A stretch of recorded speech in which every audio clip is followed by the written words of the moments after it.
one way to make sure I don't use that one. Absolutely. Take it away.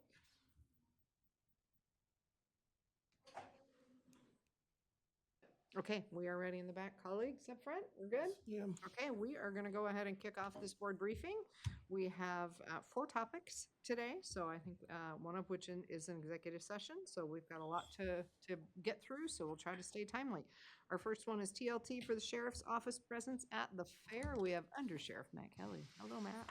Yes, so for your consideration, so it's something that has been going on for years that's been a dilemma of mine. So since I got in my position, I started realizing some of the problems. So we start the budget year and everything's approved. Fair comes around and I destroyed my overtime budget every year because it's usually without, not considering any major crimes, homicides, stuff like that that are unprojected for. We budget what kind of averages the criminal side is going to use for overtime. And every year, August comes around and I've destroyed that budget pretty quickly. So then I'm monitoring it the rest of the year and just seeing where we're at. And it usually works out, and we limit unnecessary overtime by nature, but you kind of just watch it because all of a sudden it's 50% already dropped down. So in discussions with Rachel and Commissioner Fournier and stuff, I think that using TLT funds to cover the fair costs for the deputies is a very reasonable and appropriate idea.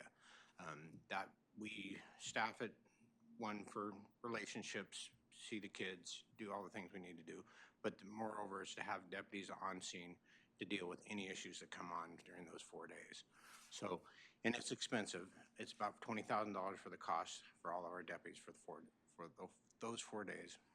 Like I said, I ran it past Rachel and County Council, and I think we all agree that it's an appropriate use of those funds. And so it's for your considerations to build the TLT, either transfer that money to my budget or I just bill the TLT line item for those wages during those 4 days. Thoughts, consideration, things I didn't think about, I'm open to suggestions and ideas. I think it sounds like a great idea. I think the question is just always, is Orla going to look at this and say we're doing something different? But I think the fair is straight up a tourist destination, right? So we've got other things going to the fair and the fairgrounds. So it feels like that kind of covers that, because that's always the first question, right? Is because they've said clearly on other things, if it is not just for the tourists, you can't use it, right? Roads, etc. But the fair is listed in the TLT documentation as an allowable expense. So it seems like it should be good. Yeah, and we had Joel look at this, and he did a pretty detailed analysis on it, and he concurs. It's certainly justifiable. Sweet. And in addition to that, I will say this too. It's a great use of the restricted funds. Yep. There hasn't been a history of Orla ever doing anything to any other jurisdiction that does as I did in my little research. Secondly, well, thirdly, moreover, I think honestly, using these funds for stuff like this is going to be helpful in the short session when we're trying another take at getting that 50-50, right, 70-30 change to something else. And what it shows is that we are already thinking outside the box and doing this, but we need it codified. Yeah. And so it's not that, oh, you don't need to change it. No, I want to make sure we're not even asking that question. Right, because we shouldn't have to. We shouldn't have to ask that. I think it's a great use of the funds. So I'm 100% in support of this, and I'd like to see us do some more. I was just seeing that there's a meeting coming up for Labor Day at Sand Lake, and that's another discussion for the future maybe, is being able to get more presence at these events. We'd like to have more presence, but we don't have the financial ability to do those. So like 4th of July was crazy down at Sand Lake. It was record numbers of people, and to get more deputies there that day when they're already thin would have to be overtime. So yeah, good use of those funds as well. So anyways, I'm in support of this for sure. As am I, and you just brought up a good point, like the other tourist facilities, like Sand Lake, we're partially funded with the contract, but not entirely. Maybe that should be coming out of the DLT budget also. It's just something to think about, or at least some of those busier weekends. And to that point is, I'm kind of disappointed, well, I am disappointed in myself that I wasn't thinking about this years ago, that I've been in my position. We haven't thought about these things, to use these funds more effectively, and instead of just, well, I'll bite the bullet on my budget and watch it and take it from somewhere else, something like that.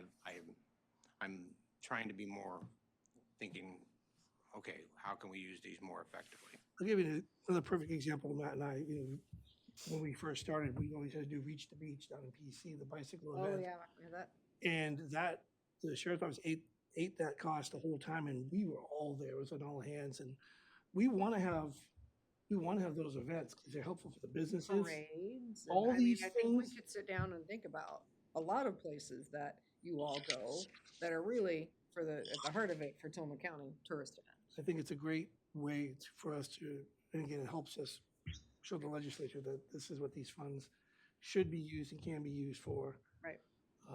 So, yeah, I think we should have more discussions about these other events that bring people here to spend money and stay in Right. hotels and Yeah. do everything else, eat So the- food.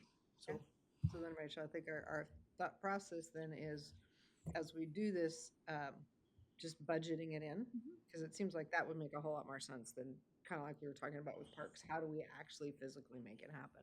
Just budgeting it into their budget, much like the overtime that we're doing for parking now, Yeah. which, by the way, has been very successful. right? And it would How many just be- tickets have been written? I'm going to hold the numbers, because I'm going to pull the numbers as of tomorrow to see what a month of the spending TLT to do the day use enforcement. But I would expect over 100 citations in a month, just with that. And well, that's not really, the idea behind that is I saw people at the boat ramp in Neatark start buying the passes Yeah. when they saw a deputy there doing it. So that's what we want. We want them to buy the pass. We don't want to give them the ticket. right. And to do that, you have somebody there walking around. So, Yeah. anyways, Makes much more sense. great. Okay. Love it. Yeah, so going forward, we'll look at budgeting it in like we did for the overtime, but this year, just looking for your approval to have him bill once we get the bill. Sure. Okay. Sounds great. Thanks. And then we can look at with you. other ways to do that. going I forward. will, Yeah. Put on your thinking cap, Matt. Yes. We're excited. Thanks, Matt. Okay, that was an easy one. All right, moving on. We have Mike Gleason with us today. Our next topic is the Treasurer's Office assessment. Madam Chair, members of the commission, very pleased to be here. I suppose you're not supposed to say this, but you are my favorite contract. Are we your only contract right now, Mike? I mean, I hate to ask the No, obvious. no, I've got 5 of them, but Okay, thanks. I really enjoyed this one in particular. This is part of your master plan, your strategic plan. I was counting it up. You have, this will be the completion of 9 items already on that list, which gives you an A+ as far as I'm concerned. This one is a very important one because it integrates every operational function in the city, or excuse me, in the county, every department and every department head.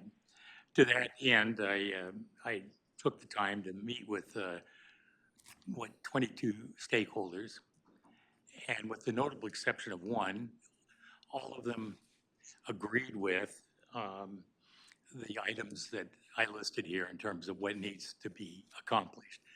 And none of which is rocket science, but it is my judgment in this report that the county is missing that capacity to deal with that financial system. And for that reason, I made the specific recommendation that you create a financial officer with the responsibilities for focusing on budget development, forecasting, and financial, long-range financial planning, which will put that person directly into about 2/3 of all of the operation or the system development in the organization, because they're all very linked to the very processes that finance undertakes. To that end, I believe that this is a necessary and logical step. I don't believe that it is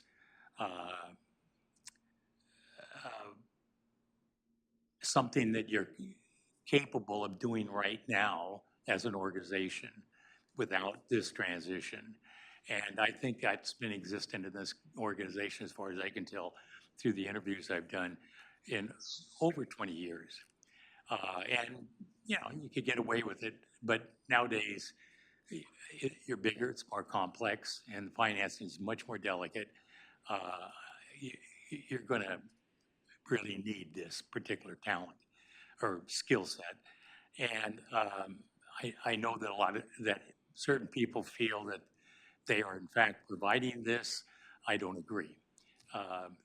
Talking about it, thinking about it is different than doing it, and having somebody focus specifically on that as their job task.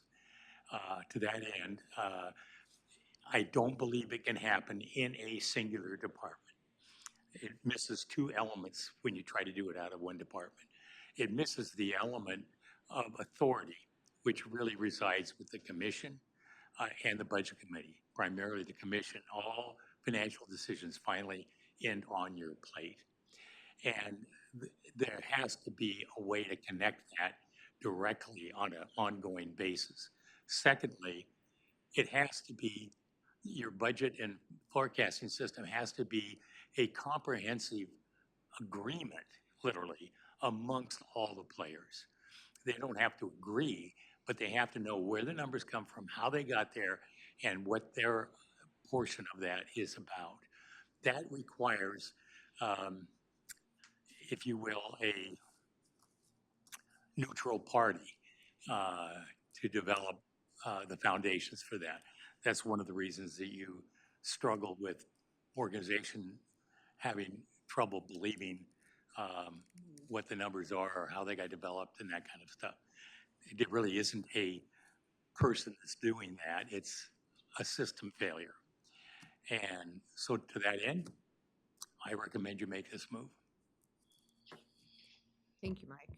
Rachel, did you want to add to that? Yeah, I appreciate Mike's work.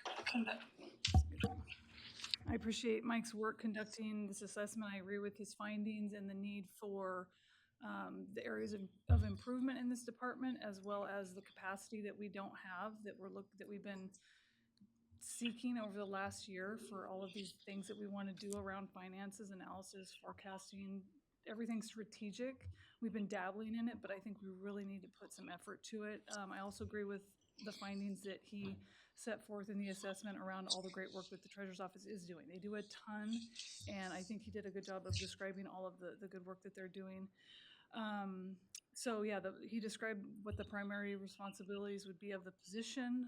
We're working toward establishing that. He has recommended Deborah Jacob to be in this position. I've been talking with the executive team about this recommendation, as well as Sean and Deborah. And so there's a lot to sort through here. There's a job description that would have to be created. We are not contemplating adjusting any of Sean's statutory treasury roles, but there's a lot to sort out here. And we are at the point now, we have a meeting scheduled with you, Commissioner Scar, and Sean and Deborah in early August to start seeing what this would look out, who is literally going to be doing what. We know, as I said, Mike described the new duties that we're looking at doing, as well as having some capacity to focus on process improvements. But there's a lot of other things in that department, and we can't compromise those functions. Services have to remain uninterrupted, and so we need to put a lot of thought and have a timely transition in what this looks like.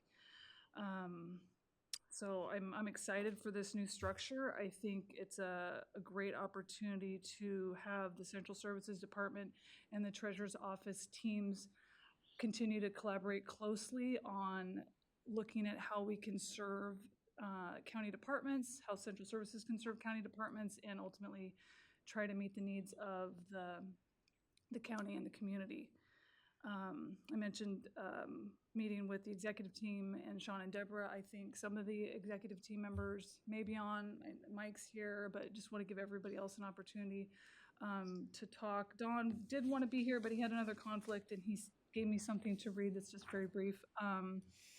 He has read the recommendations in the report. He's supportive of it. He appreciates the work of the Treasurer's Office, and he believes that these changes that, while disruptive in the short term, will create long-term benefits for the county and reduce risk. So I open it up to anyone else who wants to comment. And then looking forward to the board's input on how we're proceeding with Mike's Sure, recommendations. so executive team members who wanted to comment, did you have any besides Don? Anybody online? There's none executive? online, yeah. Okay, Matt, you're in the room. Did you have any thoughts you wanted to share with us since y'all have been deeper in this conversation? I'll just briefly, I'll pretty much echo what Don said. I just, one thing I've always struggled with the county is how we've always seemed to done more with less in some capacities. And what I mean by that is less staffing and multiple titles and less, and always, my biggest complaint about that, it's not as efficient and it doesn't make it as progressive. So if we start filling some of the, or start looking at some of these, not new stuff, and bigger counties are doing this stuff so we can grow and get more at the time. So I think this is a lead to that. But like I said, I think Treasurer's Office does a wonderful job, both Sean and Deborah and Marcia and Rachel and stuff. But I'd like to see us advance a little bit more so we can find new opportunities to make us a little more progressive. And I'm hopeful that this might be one of those ways. Thank you. Thank you. Yeah, I did forget to mention too that with the conclusion of the Tiberius report, the opportunities analysis for our revenue generation strategies and cost reduction strategies, it's a big body of work we haven't had a chance to talk about yet because we're in the middle of bargaining, but there's a big body of work there with a lot of exciting ideas to explore, and it needs some leadership because there's a lot of work to do there. And so this would be another role that the new position would be assigned. Thank you. Okay, well, I want to start as the Treasurer's Office liaison if we're doing, So make sure Sean and Deborah had a chance. oh, yeah, go ahead. If you wanted to. Sorry.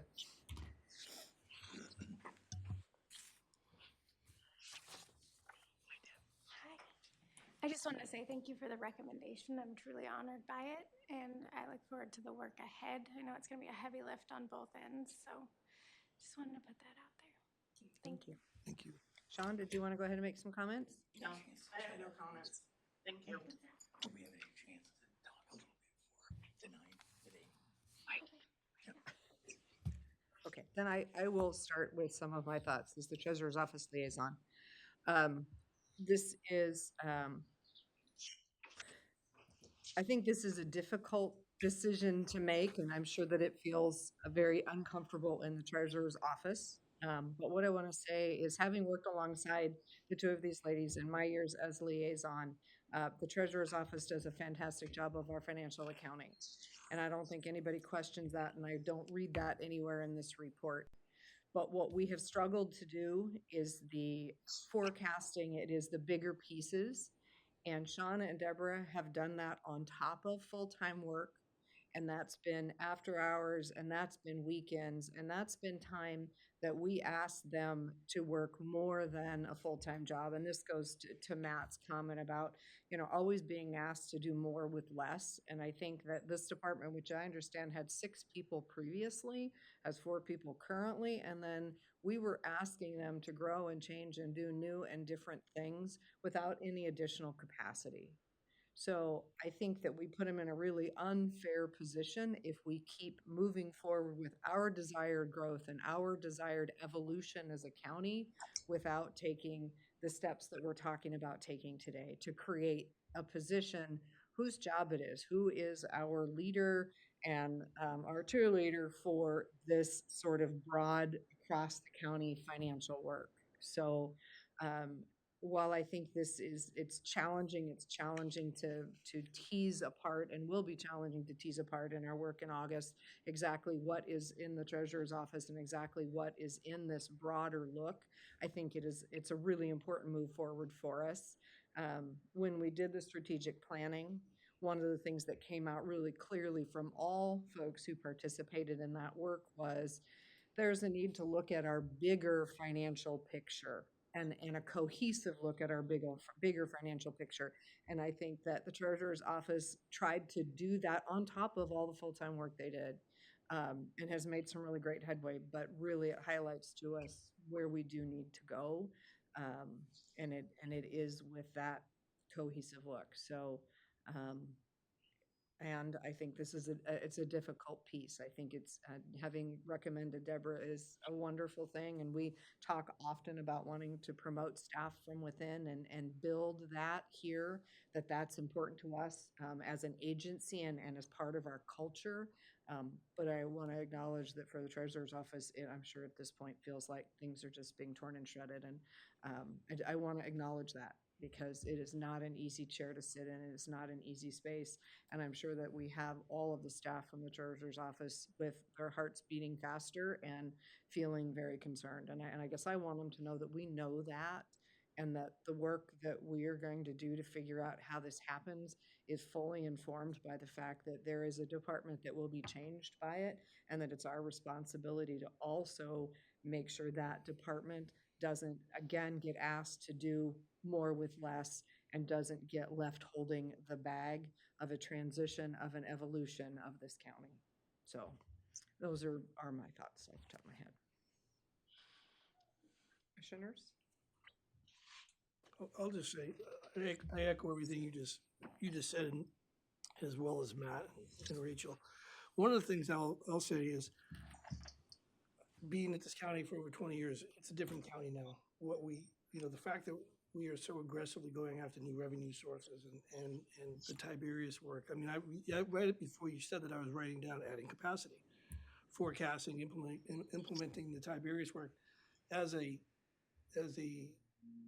idea generator with ADD. I'm always coming up with crazy ideas, as you all know, and I appreciate your patience with me. But I'm excited for personally having someone that doesn't have the added weight of the treasurer's office to be able to go, here's an idea. Is there forecasting? Can you analyze some of the benefits, pitfalls of this, or trending in certain things? And I just think having those discussions, I'm really excited about that.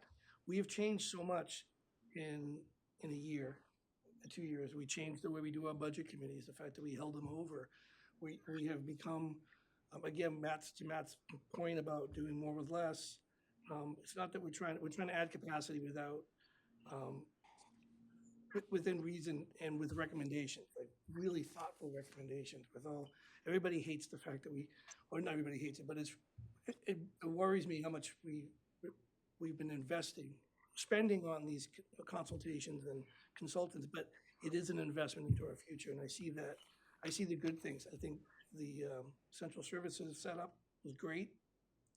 I say this all the time, and I sound like a broken record, but having an executive team vet this stuff before they bring it to us, that's a completely different. Our jobs, your jobs, have both changed dramatically in the last year and a half, the way that we're functioning and communicating and doing different work with our directors and executive team as commissioners. For me, it's normal because I came in with these changes already happening, but I also applaud both of you having the forethought of accepting change is difficult but necessary, and I think we're all out there running around trying to figure out how can we bring some money into the county, how can we make it more efficient, how can we do this so that we're getting more bang for the buck, like we're talking about moving money to higher interest accounts, consolidating all these ideas that really are a full-time job of figuring out how can we basically have a financial advisor in-house. For me, that's how I see it. So I know it's difficult, but I feel like everybody's roles are changing a little bit, and I'm excited I think that long-term, long after we're gone, that things that we're doing now, we're very proud of, and I think that because it's not the same as it was 30 years ago, where we just basically looked at the timber revenues and that's all we had. And so we looked at that one forecast, we waited, and then we cut positions. And so it goes in lines with all the grants that we're going after. Like there's a lot of financial pieces that didn't even exist the way they do now. So anyways, I'm looking forward to this. I'm looking forward to getting past the awkward beginnings of it, but I think we've experienced that even in the setup of central services, and how we change what we're doing in IT and IS and changing the structure of that department based on really thoughtful conversations with people in that department and the executive team. So I feel very good about this. Thank you. Well, at the risk of being redundant, I just want to also acknowledge the organizational change that we have been, that we're in the middle of.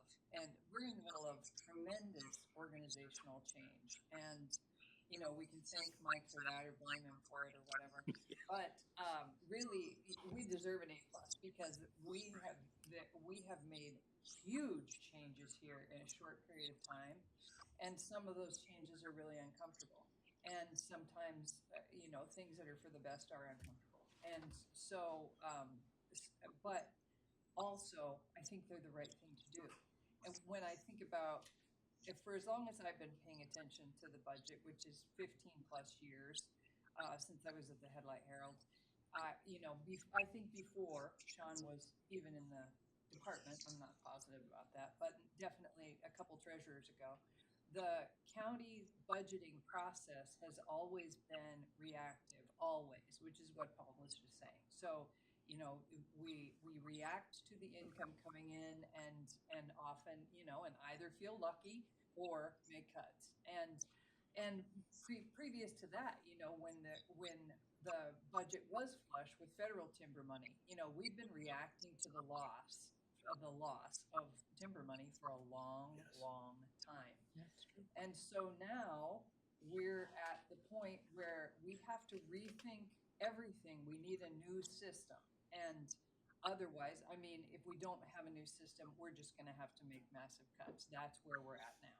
So we need a new system. And to Rachel's point, I'm glad you brought the Tiberius work up. We have a pile of ideas now that we need to work with, and that work is going to take a lot of time and energy to sort through and figure out how it applies to us and when we could do it. And we're probably, most of the people in this room are sitting with a tremendous amount of anxiety about where we're going financially and how we're going to pull it all together in time. Rachel and I were just talking about this the other day. Like, the urgency of this is that we want to get something in place before we have to start making cuts. And so this change all makes sense to me because we're changing the whole system, and we need a new approach. And so for that reason, I support this. And also, I just want to say, ending on a positive note, is I'm looking around at 3 people in this room who have tremendous new opportunity because we believe in uplifting people in their career path. We did it first with Rachel by giving her the opportunity to be our CAO, which is working out beautifully, and Brandy in the back of the room by giving her the opportunity to be the operations manager in IT, and we have huge hope for you. And Deb to be the finance director, and we have huge hope for you. So it's very moving to me that we are growing our own executive team because we've been through the process already for the last several years of trying to recruit executives who we can't fill the positions, they don't want to come here, they don't stay, etc., when we have what we need right here if we give people the chance. So I feel great about that. Great point. Okay. Anything else for this topic? Okay, hearing nothing, I just want to thank Sean and Deborah for all they have done, and Sean for the courage for where we're headed. And we will work together and go forward. So, okay, we will continue down our list of topics. We are moving on to the draft AI policy. We have Jeff and Brandy both with us today. I have Jeff's name on this.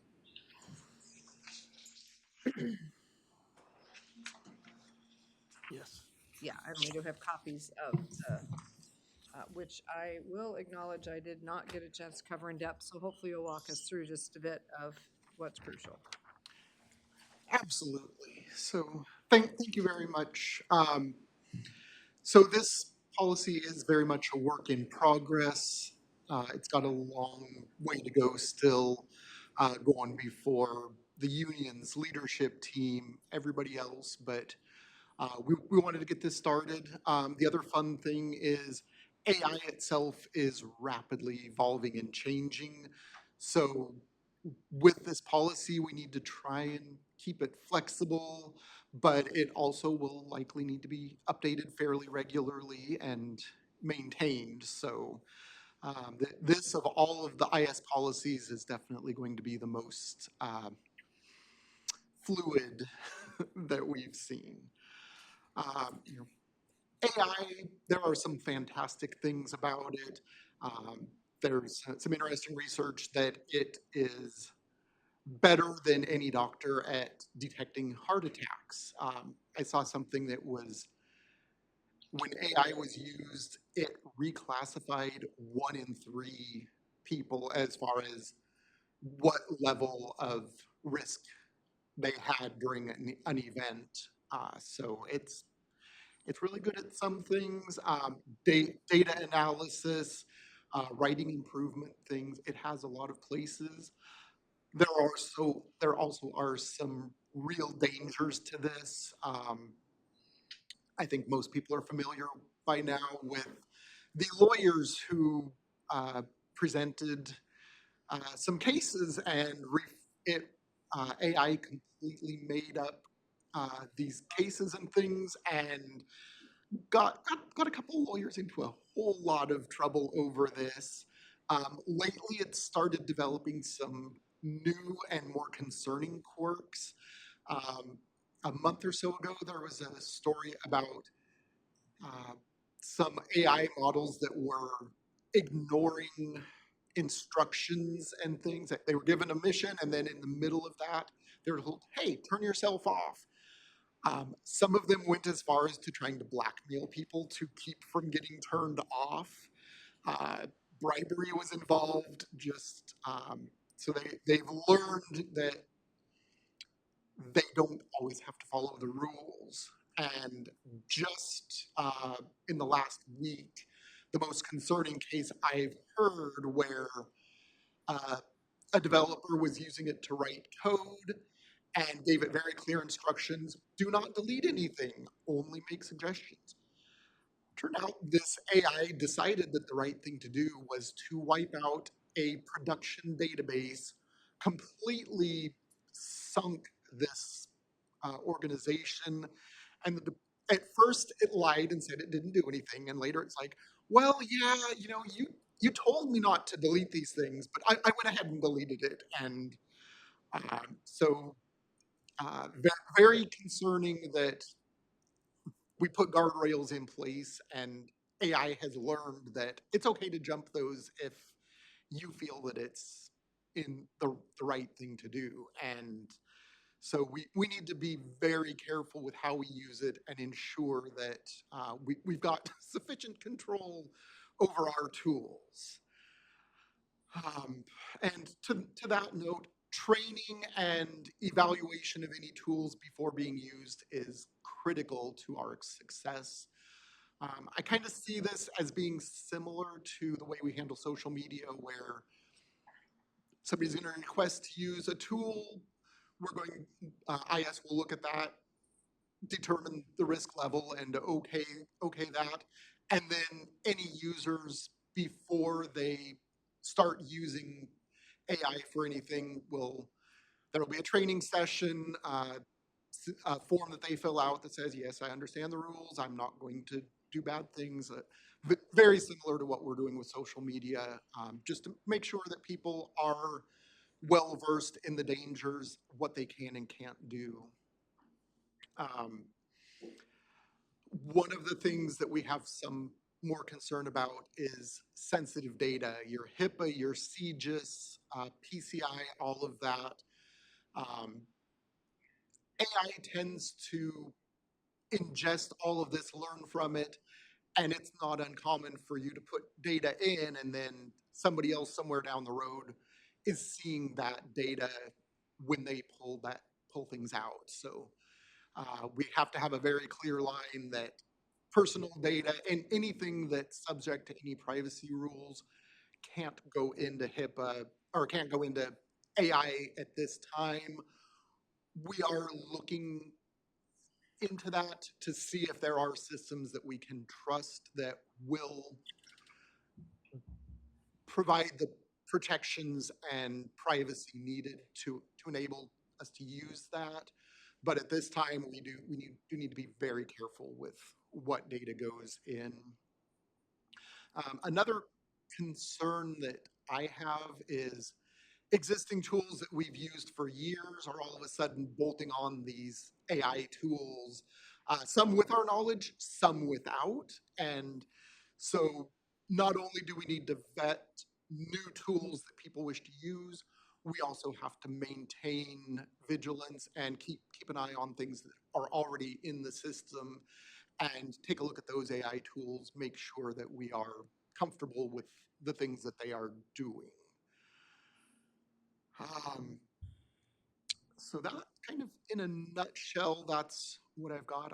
Definitely, if you have any questions, anything that you'd like me to go into more detail on, I'm happy to assist. Just want to add a couple comments. Yeah. please, Rachel. Yeah, so this is coming to you a little out of the normal of how we've been trying to transition things coming to before you, so it's more finished. AI, when it was first brought up, it was when David was here. There was a lot of angst about it and resistance, and we didn't want to get too far down the road without touching base with the board first. So this is just kind of a jumping off point. Then I think we would email this to leadership team and have them review it, talk about it at leadership. But once you all to get a first look at it, I'd also like to see, I haven't talked to Jeff about this yet, but as we're talking about training, providing some training for how to use it and options, because this is talking about if you're going to use it, what to do and not what to do, but how do you use it? How do you use a chatbot? Those sorts of things. So I think it's really exciting, and I think it's going to have a great opportunity to expedite some of our work. So Thank you. Commissioners, questions, comments? It's terrifying. It is absolute, just hearing you, and I did have a chance to read through this, and I've used AI. This is terrifying, but exciting at the same time. I mean, I've used it for crafting an email.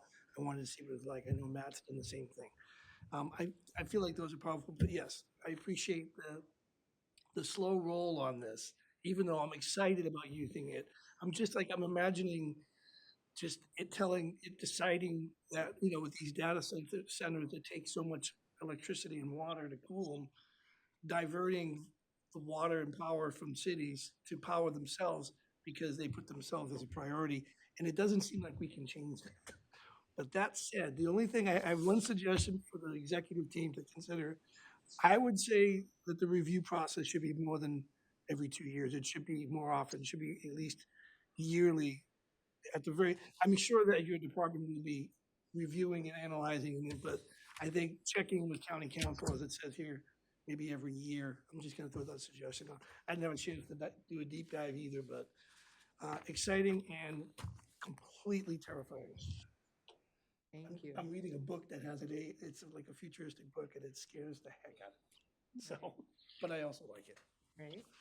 So I don't know if you wanted to go. I see that Matt moved up. I don't know if we want to hear what he has to say. I'll just say briefly, I've been spending quite a bit of time. Every vendor now that contacts me is selling something that has an AI component to it. It's all directed to law enforcement. Everything, Axon, everything has something. In my opinion, so I've been paying a lot of attention to it, and I've started, like Paul said, I've been messing with it a little bit. The emails is pretty trivial, but my opinion that I've learned is I think AI is going to do the same thing to the human brain that the calculator did to it. We will not. It's going to solve all our problems, and I agree. There are dangers to it. It's got Terminator written all over it. There's going to be consequences.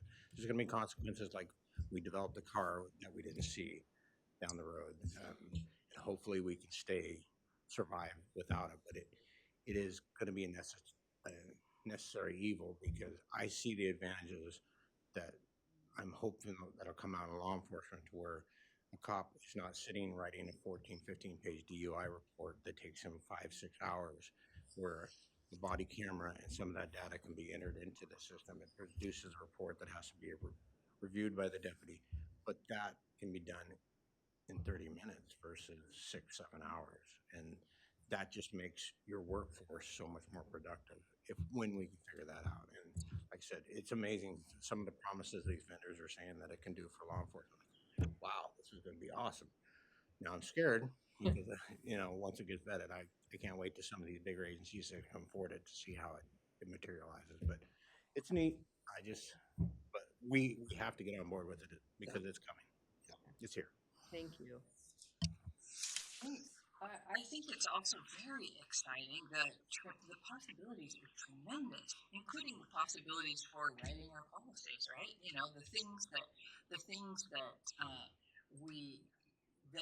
we have hard time keeping up with. The things that are tedious.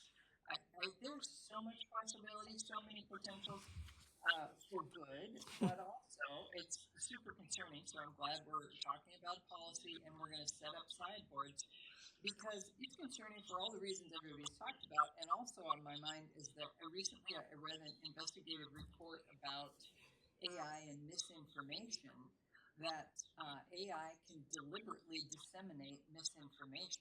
It is not limited to factual information, depending on the programming. And so how do we know who's in charge of that, right? So if the example was there was an AI program was asked about some common misinformation, and it refuted it initially and said, oh no, that's not a thing. And then the example was, then there was programming behind the scenes to change the AI answer. And thereafter, the program came out and said, oh yeah, this is real, this is true, this is happening. And so that was an example to me that it is manipulatable for deliberate misinformation, which is the opposite of what we tend to think. We tend to think like, oh, if we want the real answer, ask AI, but not necessarily. So if we can't trust that, we have to be very careful with the application, because, how are we going to know? So that's what we have to build in, and I don't know the answer to how are we going to know, but we have to build that in. Exactly. Thank you. And yeah, I agree with my colleagues. I think about the movie WALL-E, when they were trying to get off the ship and the ship didn't want them to get off the ship.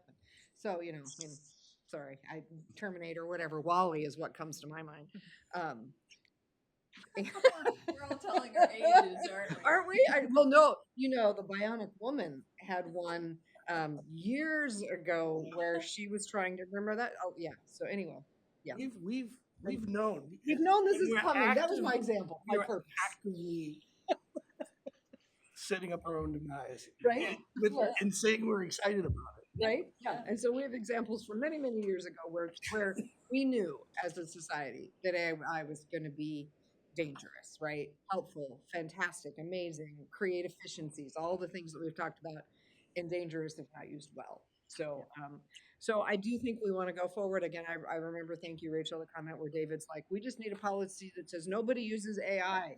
He was just like, done. We don't do AI at Sonoma County.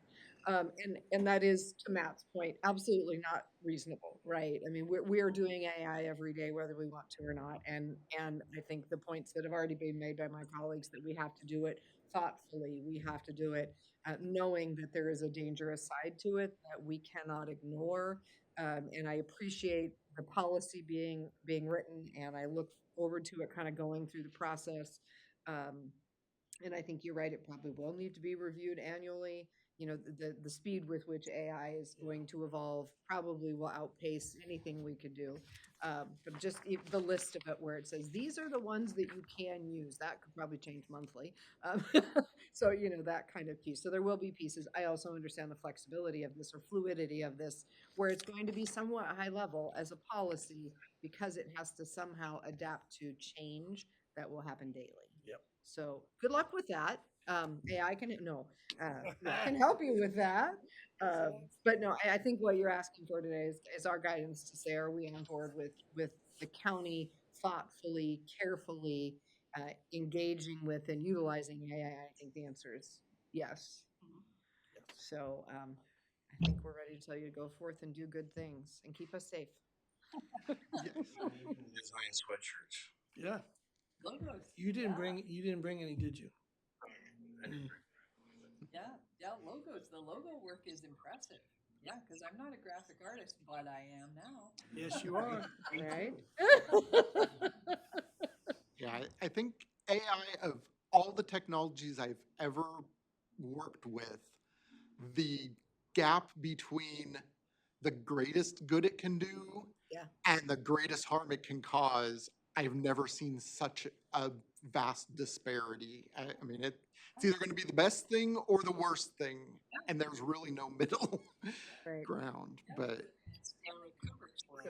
Yeah, I was gonna say. Yeah. I did, Marlene did send a Teams message and asked, is the use of AI in external systems that are separate from the county and under separate agreements contemplated in the new proposed policy? And I think my thought would be, if it's a county employee doing this on, as part of their job, it probably needs to be covered by this policy. I was gonna ask you that, Jeff, is for some of these things, like some of the things that Matt's talking about, will have that data that we're not supposed to share. We'll have criminal justice, CJIS stuff in there. And obviously, you're gonna be thinking about keeping that off to keep the ability of that staying internal rather than being able to jump on a server and get out of here. To that point, I think like I expressed, a lot of these vendors, they're all CJIS compliant because they know anything law enforcement is going to have to do. So I suspect with Marlene, she has her same requirements. They're backed up by, we're compliant with those. They're built into the system, operating system. That makes sense. You can't go to ChatGPT to do this stuff. That you use a different vendor that is going to be compliant with those when we get there. Yeah, no, I would think so too, and I don't. So if maybe there's a space in this policy where it acknowledges the, at least in our policy, the OCHIN stuff that Marlene and her team does, the CJIS stuff that all of our law enforcement do, and then I don't know if there are other ones that are, that however IS wants to vet it to make sure they feel like, yep, it's checking that box for CJIS compliance. Somewhere I assume there's maybe a listing, something that indicates that CJIS agrees these things are CJIS compliant, that kind of thing. And probably there is a HIPAA someplace somewhere that agrees that certification or something. If there isn't yet, I bet it's rapidly being worked on in the background by AI too. So. Yes, and that there are tools that claim to be HIPAA compliant.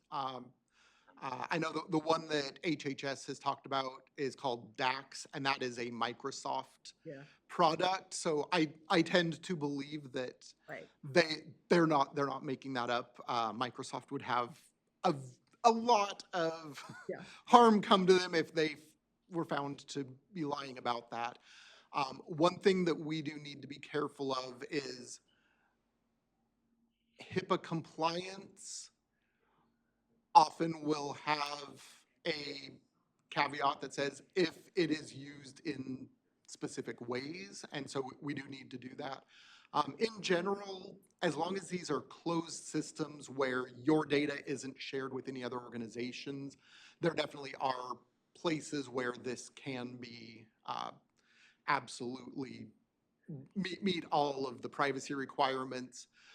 We just need to take a look, make sure that we trust the companies are doing everything they can to protect that data. And, as long as if them just saying, hey, we don't share your data, well, what happens if there's a data breach? How are you encrypting the data properly? We just need to do a couple extra steps to vet that. But I do believe that there are ways to allow that kind of thing within the policy and make us feel good that we're still keeping that data safe. Yeah, perfect. Thank you. Any other questions or comments for Jeff and Brandy? Did you get what you need from us, Jeff and Brandy? That's the next question. I believe so.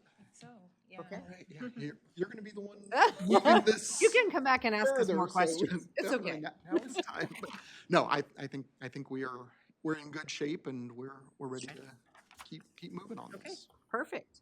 Thank you. I think we're ready to go into our executive session unless we want to do any commissioner updates before we do that. Is there anything else, Just commissioners? take like a 3-minute break. We can take a 3-minute break. It's been a long day. We had a long meeting this morning. It was all of, we never have them like that. So we are going to take a quick break. It is now 2:50. We'll be back at 2:55. Is that all right? Oh, okay. Before we go into executive session, I don't know if we had any board concerns before that. Nope. There's nothing that we need board concerns that are crucial this afternoon. I just want to remind people to come to Dr. Belinsky's retirement party. This is your last official reminder. Thank you. Dr. Paul Bitlinski's retirement party tomorrow afternoon from 2 to 4 at Jandy Acres Nursery Event Center. Dr. B has been working in Tillamook County as a doctor since the late 70s. And he knows lots of people love him, so come on out. Okay, perfect. All right, no other board concerns for this. We will go ahead and we will go into executive session after our quick break. So Rachel's going to give us the proper numbers. ORS 192660 sub 2 sub P to consider matters relating to cybersecurity infrastructure and responses to cybersecurity threats. Wonderful. We will recess this board briefing at 2:51.